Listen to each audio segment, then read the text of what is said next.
오늘 우리는 시냇가에 심은 교회의 세 번째 생일을 맞이하였습니다. 첫 예배를 드리자마자 코로나19로 인한 사회적 거리두기에 따라서 온라인 예배를 드려야 했는데 교회를 개척하는 상황에서는 최악의 상황이었습니다. 그럼에도 오늘까지 올 수 있었던 것은 전적인 하나님의 은혜가 아니고서는 불가능한 일이었음을 다시 한번 확인하며 감사 예배를 드리고 있습니다. 2020년 3월 첫째 주, 둘째 주, 셋째 주 3주간에 걸쳐서 저는 예배에 집중하고 그리고 사랑을 실천하는 데 집중하여서 천국을 경험하는 신앙 공동체를 만들자, 그런 주제로 3주 동안 설교를 하였습니다. 이 주제는 우리 교회의 항구적인 목표이자 우리 교회가 나아가야 할 방향이고 구체적인 실천 상황입니다. 우리의 방향성이 앞으로도 흔들리지 않도록 처음 시작할 때의 마음을 점검하고자 우리 교회의 이름을 지을 때 묵상했던 말씀으로 오늘 주님의 가르침을 받고자 합니다. 집을 예쁘게 꾸미는 분들은 현관부터가 다릅니다. 그런 집에 가보면 현관문을 딱 여는 순간 이 집 분위기 예사롭지 않다, 이것을 느끼게 되어지죠. 이것은 곧 그 집의 주인이 어떤 성향인지를 알게 하는 것이기도 합니다. 본문이 기록된 시편 1편은 시편 150편이라고 하는 건물의 현관 역할을 합니다.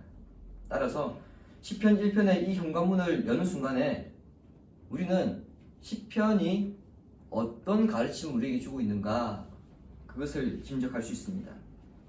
본문의 말씀은 우리가 너무 잘 아는 말씀이죠.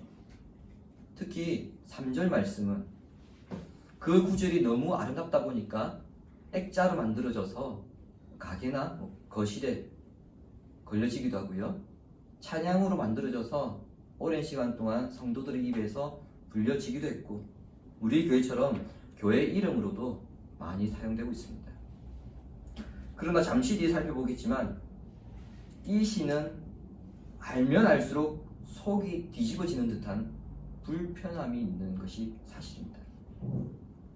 그럼에도 불구하고 이 시는 알면 알수록 천국 백성으로 살도록 도전하게 하고 나태했던 신앙의 끈을 조우게 하며 세상을 향해 있던 시선을 하나님께로 맞추게 합니다. 그래서 시편 1편은 참 중요합니다. 시편 150편을 이해하기 위해서는 시편 1편을 알아야 하는데요, 시편 1편을 이해하기 위해서는 몇 절을 알아야 할까요? 1절입니다. 1절이 시편 1편의 현관 역할을 합니다. 1절을 다시 보시기 바랍니다. 복 있는 사람은 악인들의 길을 따르지 아니하며 죄인들의 길에 서지 아니하며 오만한 자들의 자리에 앉지 아니하고. 새해가 되면 우리는 이렇게 인사하죠. 새해 복 많이 받으십시오. 이때 복이 무슨 의미인지 여러분 한번 생각해 보신 적 있으십니까? 우리 문화에서 복은 부자가 되는 것 또는 건강한 것, 큰 사고 없이 무탈하게 지내는 것, 이것을 우리가 복이라고 말합니다. 그래서 예수 믿으면 복을 받습니다, 그 말 듣고 교회 왔더니 교회 온 이후에 가족이 교통사고를 당하거나 주식이 폭락하거나 집값이 떨어지거나 정리해고를 당하는 일이 벌어지면서 내가 다시는 교회 오나 봐라, 그리고는 교회를 떠나는 성도들을 저는 목회 현장에서 실제 본 적이 있습니다. 이런 현상이 일어나는 것은 복에 대한 오해 때문입니다. 한글 성경에는 복 있는 사람으로 이렇게 시작합니다만 히브리어 성경 1장 1절은 첫 번째 단어가 행복으로 시작합니다. 히브리어에는 두 종류의 복이 있습니다. 하나는 바라크라고 하는 축복이고요, 하나는 아시레이라고 하는 행복입니다. 축복은 주로 무엇인가를 우리가 받거나 소유하는 것을 말합니다. 창세기 39장 5절 주보에 있는 한번 보시기 바랍니다.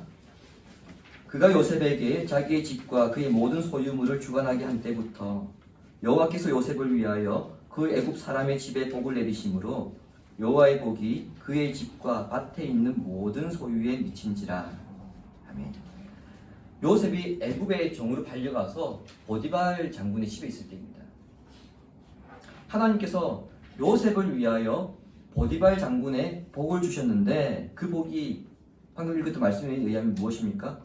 물질이었습니다.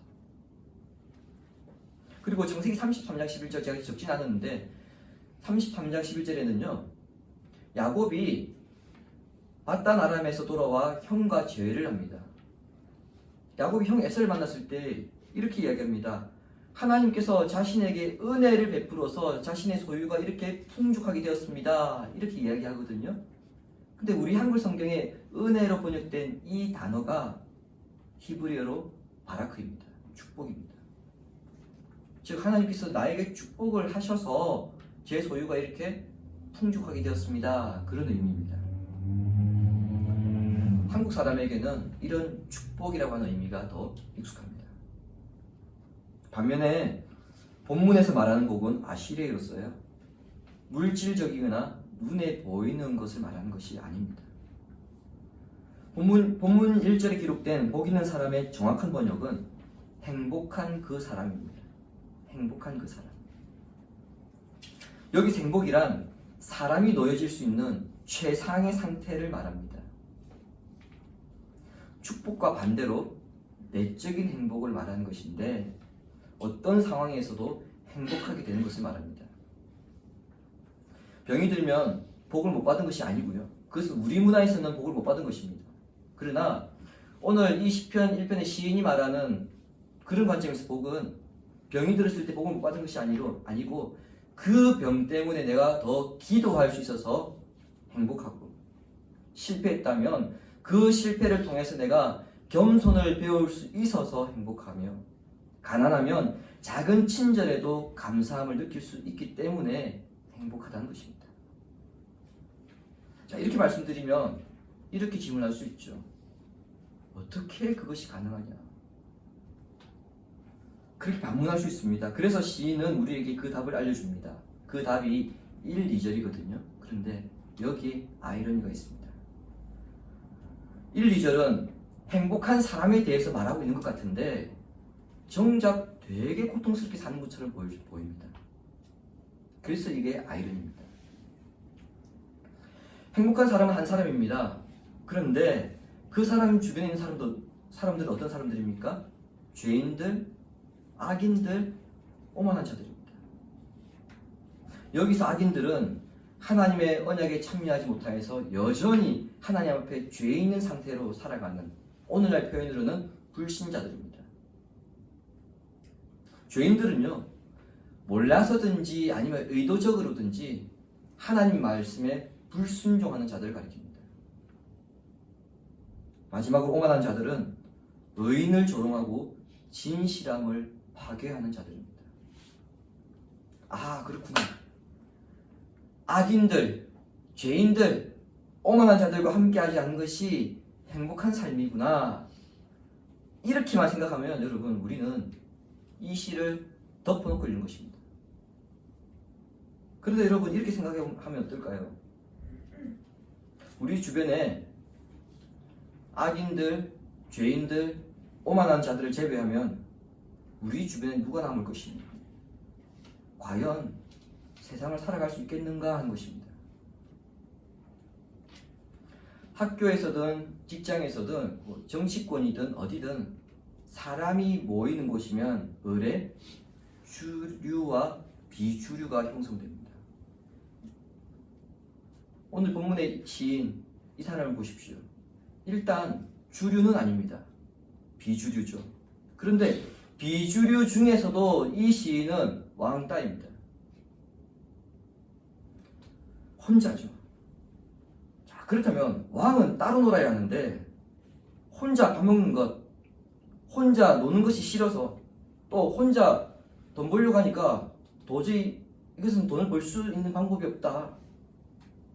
그러다 보니까 왕의 채통을 버리고 점점 주류로 가기 시작합니다. 그리고 그곳의 문화에 어울리고 그들의 생각에 젖어들고 그들의 행동을 따라합니다. 여기에 그치지 않고 한 걸음 더 나아가서 세상은 자꾸만 이렇게 변해가는데 교회는 왜 그렇게 바뀌지 않느냐고 채근합니다. 그러다 보니 어느덧 교회도 변하기 시작했습니다. 교회가 변하니까 성도들도 변하기 시작합니다. 교회를 옮길 때 조건이 교회가 크냐 작냐, 교육 부서가 잘 돼 있느냐 안 돼 있느냐, 시설이 좋냐 안 좋냐, 그 교회 빚이 있느냐 없느냐, 이것을 따집니다. 정작 그 교회가 세상의 것들로 더럽혀지지 않고 말씀대로 살아가려고 노력하느냐, 이것을 따지지 않습니다. 교회 역시 다르지 않습니다. 무리를 해서라도 대형화하려고 합니다. 그렇게 안 하면 사람들이 안 오니까요. 중대형 교회 부목사들 보느라면 자신의 직무인 말씀의 사역보다 인터넷 사역, 행정 사역, 복지 사역에 더 바쁩니다. 그리고 임지를 찾아갈 때는 재정적으로 걱정이 없는 안정된 교회를 부임하려고 하지, 농어촌 교회나 위자립 교회로 가지 않으려고 합니다. 이것이 지금까지 말씀드린 이것들이 오늘날 교회와 성도들의 현실입니다. 외면하고 우리가 아니라고 부인하고 싶지만 어쩔 수 없는 이 시대 한국 교회의, 그리고 한국 성도들의 현실입니다. 그래서 본문의 말씀을 대하면 속이 불편할지 모릅니다. 나는 아니야, 우리 교회는 아니야, 그렇게 외치면서도 나에게, 우리에게 이런 모습이 있기 때문입니다. 세상과 다를 바 없는 모습에 그것이 있기 때문에 속이 쓰리고 아픈 것입니다. 예수 안에서 자유하게 되어서 모든 문제가 해결되었다, 그렇게 말하면서도 우리가 조금만 더 컸으면, 재정적으로 걱정이 없었으면, 조금 더 우리가 큰 일을 할 수 있었으면, 일할 수 있는 사람이 있었으면, 이런 걱정이 앞서다 보니 행복하다 이렇게 말하고 있지 못하고 있기 때문에 속내가 복잡한 것입니다. 개인의 삶이라고 다르겠습니까? 만왕의 왕이시며 천지의 대주제이신 전능하신 하나님을 믿는다고 우리는 말하지만 온통 세상의 일들로 염려한다든지, 내가 주류에 들어가지 못해서 내가 비주류에 남게 될까, 그래서 내가 왕따 같은 삶이 어떻게 하나, 이렇게 두려워하는 모습들이 있습니다. 그래서 시편 1편을 대할 때마다 그렇게 살려고 애쓰는 이 시인이 부러우면서 같은 신자인데 그렇게 살지 못하는 나 자신을 바라볼 때에 내 속이 불편한 것입니다. 그러므로 우리는 참으로 행복한 교회가 되기 위해, 행복한 성도가 되기 위한 시인의 제안에 귀를 기울여야 합니다. 이 시인은 우리에게 이렇게 제안합니다. 율법, 곧 여호와의 가르침을 즐거워하며 주야로 묵상하라. 즐거워한다는 것은 기뻐하다, 바라다, 귀중한 것으로 여기다, 이 의미로 포함되어 있습니다. 무슨 말이냐면 이런 겁니다. 하나님의 말씀을 귀중한 것으로 여겨서 그 말씀대로 이루어지기를 바라는 마음으로 가득하면은요, 거기서 오는 기쁨이 있습니다. 그 기쁨을 위해 주야로, 즉 밤낮으로 주의 가르침, 말씀을 묵상하라는 겁니다. 묵상하라는 행위가 유대인 풍습에는 없습니다. 우리 한글 성경으로는 이게 묵상하라 이렇게 번역이 되어 있지만 실제 유대인들에게는 묵상하라라고 하는 이 문화가 없어요. 본문에서 묵상하다 이 단어로 번역된 히브리어 단어는요, 짐승들이 작은 소리를 낼 때 사용하는 표현입니다. 그래서 이 단어가 사람에게 쓰일 때는 중얼중얼거리다, 작은 소리를 중얼중얼거리다, 그런 뜻입니다. 자, 이것을 염두하고 이제 1절과 2절을 종합해서 생각해 보시기 바랍니다. 어떤 한 사람이 있습니다. 이 사람이 죄인들, 악인들, 오만한 자들 사이에 이렇게 둘러싸여 있습니다. 갈등을 합니다. 저렇게 사는 것이 아닌 것 아는데 저 사람들처럼 세상의 가치관에 따라서 저 사람들과 같이 같은 방식으로 살아야 하나? 그것이 아닌 줄 알면서도 그렇게 살아야 하나? 그렇게 고민을 하는데 그래도 내가 하나님 말씀대로 살기로 했는데 그렇게 결단한 이상 그렇게 살 수 없다고 결심을 했습니다. 그런데 또 그렇게 살지 않으려고 하니까 저 무리들 속에 끼이지 않으려고 하니까 나 혼자 살 수 있는 게 아무도 없습니다. 그래서 또 갈등합니다.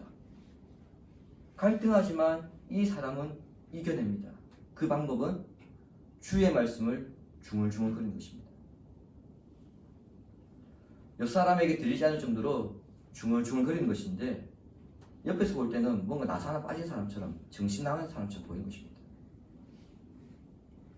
그러든가 말든가 이 사람은 계속 말씀을 중얼중얼거립니다.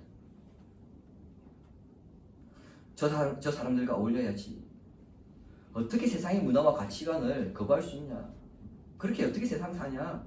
어떻게 너 혼자 살 수 있어? 이런 죄의 유혹을 물리치기 위해서 중얼중얼거립니다. 그리고 끝내 죄의 유혹을 물리칩니다. 평소에 읽고 듣고 배운 말씀들을 길을 다닐 때나 잠자리에 누웠을 때나 중얼중얼거리면서 죄의 유혹들을 물리치고 그 말씀대로 이루어지는 것을 보면서 또 내가 죄의 유혹을 하나 이겨낸 것을 보면서 말씀이 얼마나 귀한지를 알고 말씀을 가까이 하는 즐거움에 빠져있는 그 사람이 참된 행복자라는 것을 우리는 지금 본문을 통해서 보고 있는 것입니다. 절박한 상황, 하나님의 도움이 없이는 희망이 보이지 않는 상황에서 하나님께서 주신 말씀을 읊조리며 하나님을 기다리는 이 모습이 바로 우리가 배워야 할 모습인 것입니다. 주님이 사랑하신 신약하시는 성도 여러분, 우리 한 사람 한 사람은 이 문화를 거슬러서 하나님 말씀대로 살아가야 하는데 실제로 그렇게 산다는 것이 쉽지 않다는 것을 우리 모두가 경험합니다. 그런데 말씀을 중얼중얼거리는 성도들이 모여서 어떻게든지 죄의 유혹을 한 번이라도 이겨내보려고 노력하는 그런 성도들이 모이면요, 그곳에는 참된 행복이 있을 수밖에 없습니다. 저는 우리 교회가 불신자들과 똑같은 방식으로 살지 않으며 하나님 말씀에 순종하려고 자신을 쳐서 복종시키려고 축복의 말을 하는 성도가 모이기를 소망합니다. 그 일을 위해 하나님은 교회들을 세우셨고요, 그 교회들 가운데 하나로 우리 교회를 세우셨습니다. 3절을 우리 다시 함께 읽겠습니다. 그는 시냇가에 심은 나무가 철을 따라 열매를 맺으며 그가 하는 모든 일이 다 형통하리라. 아멘. 그는 행복한 사람을 가리킵니다만 시인은 이 행복한 사람을 철을 따라 열매를 맺는 나무에 비유하면서 두 가지 중요한 메시지를 우리에게 전달합니다. 하나는 그 나무는 심겨졌다는 겁니다. 시냇가에 심은 나무라고 하니까 능동태적인 느낌이 있거든요. 근데 실제 수동태 동사입니다. 누군가 나무를 심은 것이고 나무는 누군가에 의해서 심겨진 겁니다. 나무 지가 삽을 가져와가지고 땅을 팔고 지가 그게 박힐 수는 없는 거잖아요. 심겨진 것입니다. 하나님께서 우리 성도들을 이곳에 하나의 교회를 통해 모이게 하셨습니다. 이것이 바로 좁게는 성도의 자기 소명을 이해하는 것이고요, 넓게는 교회의 사명을 이해하는 것입니다. 하나님께서 필요한 곳에 나무를 심으셨는데 그 나무들 가운데 하나가 우리 교회이고, 그리고 성도는 그 나무의 가지들이라 할 수 있습니다. 그런데 하나님께서 그 나무를 심으신 토양이 좀 옥도 같은 참 좋은 곳이면 좋겠는데 어떤 곳입니까? 불의한 자들이 득실거리는 그런 곳에 나무를 심으셨습니다. 폐기물 같은 황무지에다가 나무를 심으셨다는 겁니다. 저런 곳에 나무를 심으면 과연 나무가 자라긴 하겠나? 뭐 열매는 둘째치고 일단 나무가 자라야 되잖아요. 자라긴 하겠나?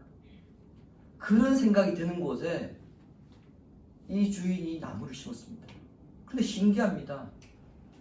죽어야 할 나무가 살아나기 시작하고 오히려 열매를 맺기 때문에 어떻게 이와 같은 일을 할 수 있는가 신기합니다. 무슨 말입니까? 교회가 세워진 환경은 척박하고 도저히 성장하기 어려운 조건인 것 같은데 하나님께서 심으셨으면 반드시 열매를 맺게 되어 있다는 것입니다. 어떻게 가능하느냐? 비록 척박한 토양에 심겨졌을지라도 그 나무의 주인이 시냇가에 있는 나무처럼 계속해서 물을 공급하는 것처럼 하나님께서 말씀을 통해 우리에게 계속 공급하실 것이고 성령의 능력을 우리에게 계속 공급하실 것이기 때문에 척박한 환경에서도 교회는 열매를 맺는다는 겁니다. 시인이 우리에게 전달하는 두 번째 메시지는 그 나무는 때가 되면 열매를 맺는다는 것입니다. 나무를 심는다고 해서 곧바로 열매가 열리지는 않습니다. 심으면 일단 그 땅에 뿌리를 내리는 데 시간이 걸리고요. 거기서 다시 가지가 나오고 잎이 나오고 열매가 맺혀지기까지 상당한 시간이 걸립니다. 이것은 자연의 이치입니다. 그런데 이 자연의 이치가 시인에게는 소망의 근거가 됩니다. 창조주 하나님이 정해준 철, 즉 때가 되면 열매를 맺게 된다는 이 확신은 시인에게 현실적인 어려움을 극복하게 하는 근거가 되기 때문입니다. 비록 내가 불의한 자들에 의해서 지금은 왕따로 살아가고 있지만 지금 나의 이 삶의 열매를 맺는 때가 반드시 온다는 겁니다. 그러니까 시인은 이 세상 사람들이 지닌 가치관, 그 세계관과는 전혀 다른 신앙의 관점을 가지고 있는 것입니다.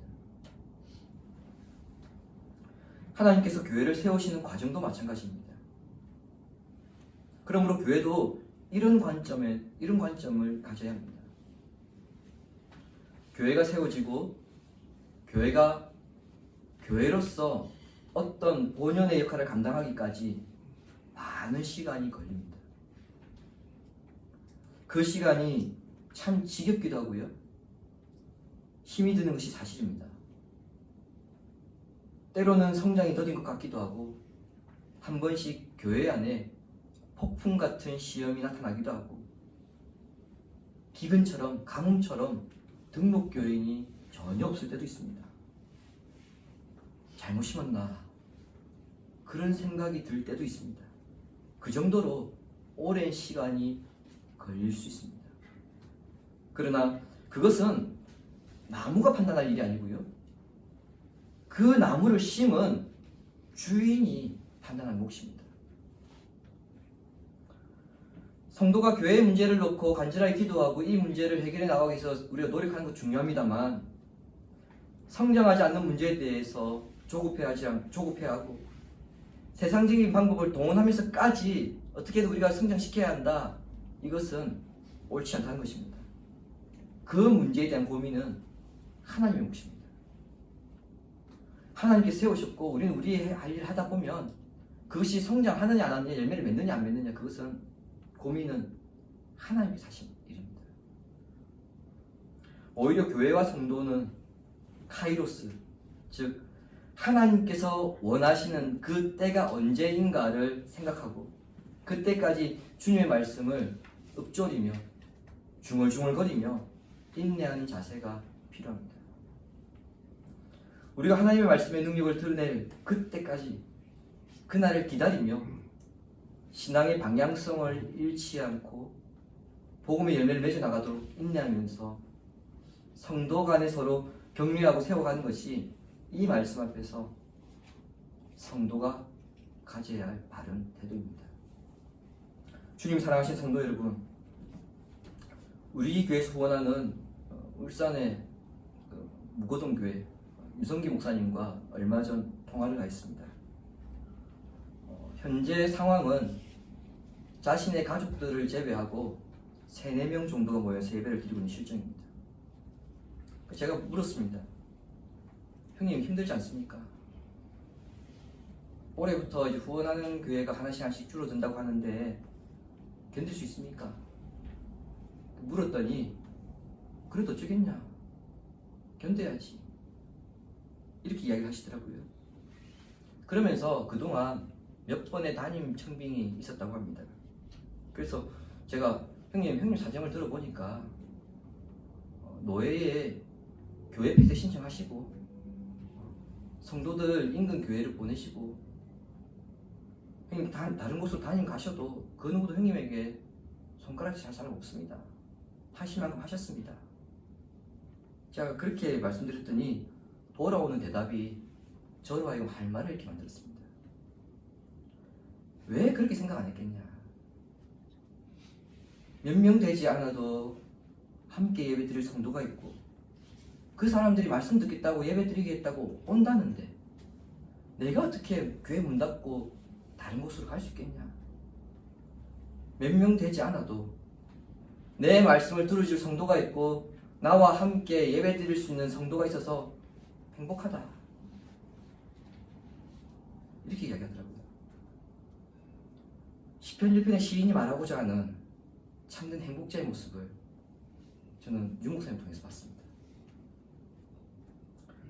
이와 같은 마음을 우리 모두가 가진다면 작은 교회를 할지라도 추위가 심할 때는 물이 얼어서 우리가 화장실 못 간다 할지라도 전도하러 나가서 사람을 만나지 못한다 할지라도 볼품없는 조립식 상가 2층 건물에 방문한 사람이 없다 할지라도 남들이 너희는 왜 3년, 5년, 10년이 지나도 왜 아직 성장하지 않고 그 모양이냐 그렇게 비아냥거리더라도 우리는 시내가에 심은 교회가 이 나무가 철을 따라 열매를 맺을 때까지 즉 하나님께서 복음의 열매를 맺게 하실 그날까지 천국 여정을 행복하게 보낼 수 있을 것입니다. 바울의 고백을 함께 읽겠습니다. 빌립보서 2장 12절 함께 읽겠습니다. 내가 이미 얻었다 함도 아니요 온전히 이뤘다 함도 아니라 오직 내가 아멘. 되돌아보면 하나 온전하게 이루어진 것도 없고 앞으로 크게 이루어질 것이 없는 것처럼 그렇게 보일 수도 있습니다. 그럴지라도 교회의 주인 되신 우리 주님께서 우리를 이곳에 세우시고 심으셨다는 사실을 기억하고 우리 주님처럼 십자가를 지시고 골고다를 올라가신 그 발걸음처럼 우리도 묵묵히 우리에게 주어진 시간 동안 열매를 맺을 때까지 인내하며 성도와 서로를 격려하며 살아가야 할 것입니다. 그래서 주님 닮아가는 교회를 이루어가는데 진력해야 할 것입니다. 그날이 오기까지 인내하고 격려함으로 주님의 뜻인 복음의 열매를 맺기 위해 참된 행복자로 살아가는 성도가 되기를 성부와 성자와 성령의 이름으로 축원합니다. 아멘.